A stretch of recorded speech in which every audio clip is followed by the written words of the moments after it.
আসসালামু আলাইকুম। প্রিয় দর্শক, ১৮তম শিক্ষক নিবন্ধন পরীক্ষার ভাইভাতে যারা দুর্ভাগ্যবশত অকৃতকার্য হয়েছেন, তাদের জন্য অত্যন্ত খুশির একটি সংবাদ। সেটি হচ্ছে ভাইভাতে অংশ নেয়া সবাইকেই শিক্ষক নিবন্ধন সনদ দেওয়ার আদেশ দিয়েছে মহামান্য হাইকোর্ট।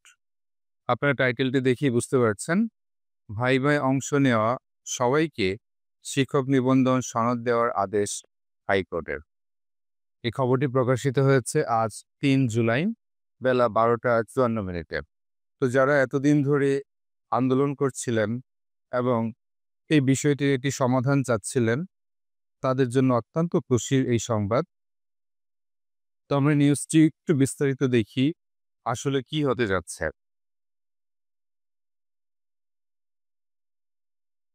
অষ্টাদশ শিক্ষক নিবন্ধন পরীক্ষা লিখিত পরীক্ষায় প্রাপ্ত নম্বরের ভিত্তিতে নিবন্ধন সনদ দেওয়ার আদেশ দিয়েছে হাইকোর্ট।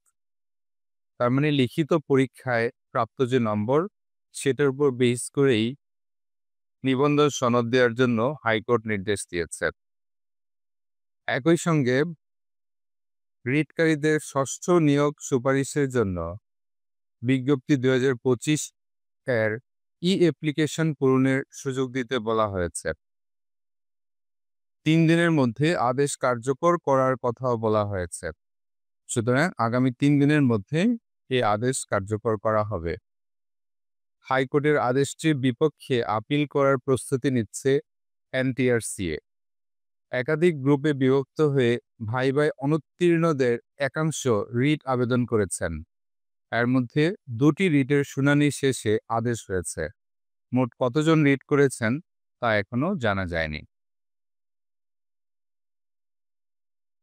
বিচারপতি মোহাম্মদ আকরাম হোসেন চৌধুরী ও বিচারপতি ফয়েজ আহমেদের বেঞ্চ 2 জুলাই এমন আদেশ দেন। আজ ৩ জুলাই আদেশের কপি পাওয়া গেছে। এতে বলা হয়েছে, রিটকারীদের অবৈধ ও বৈষম্যমূলকভাবে ভাইভায় বাদ দিয়ে গত ৪ জুন ফল প্রকাশ করা হয়েছে।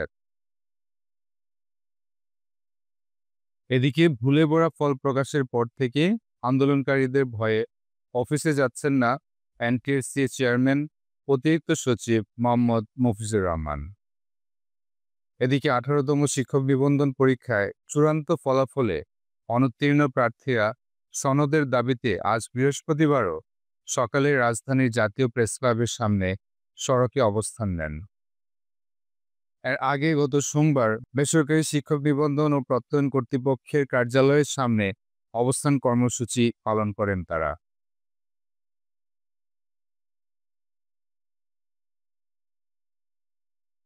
এ সময় কর্তৃপক্ষের প্রতি অনুরোধ জানিয়ে তারা বলেন, ১৮তম শিক্ষক নিবন্ধন পরীক্ষায় চরম বৈষম্যমূলক ফল অবিলম্বে সংশোধন করে আমাদের পাশ করানো হোক।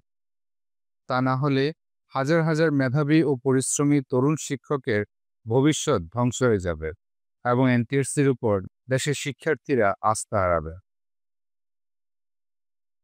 সুতরাং প্রিয় দর্শক, আপনারা নিশ্চয়ই বুঝতে পারছেন যে হাইকোর্ট আজ বৃহস্পতিবার রায় প্রদান করেছেন যেন ভাইভাতে অংশগ্রহণ করা প্রত্যেককেই নিবন্ধন সনদ প্রদান করা হয় এবং আগামী ৩ দিনের মধ্যে এই বিষয়টি কার্যকর করার কথা বলা হয়েছে। এই রায় যদি কার্যকর হয় তাহলে এতদিনের আপনাদের যে অপেক্ষা, আপনাদের যে আন্দোলন, সবকিছু সফল হবে ইনশাল্লাহ। এই ছিল ১৮তম নিবন্ধনকারীদের নিয়ে সর্বশেষ আপডেট। পরবর্তীতে যে কোনো আপডেট নিউজ আসলে আমরা অবশ্যই আপনাদের জানানোর চেষ্টা করব। ধন্যবাদ সবাইকে। আসসালামু আলাইকুম।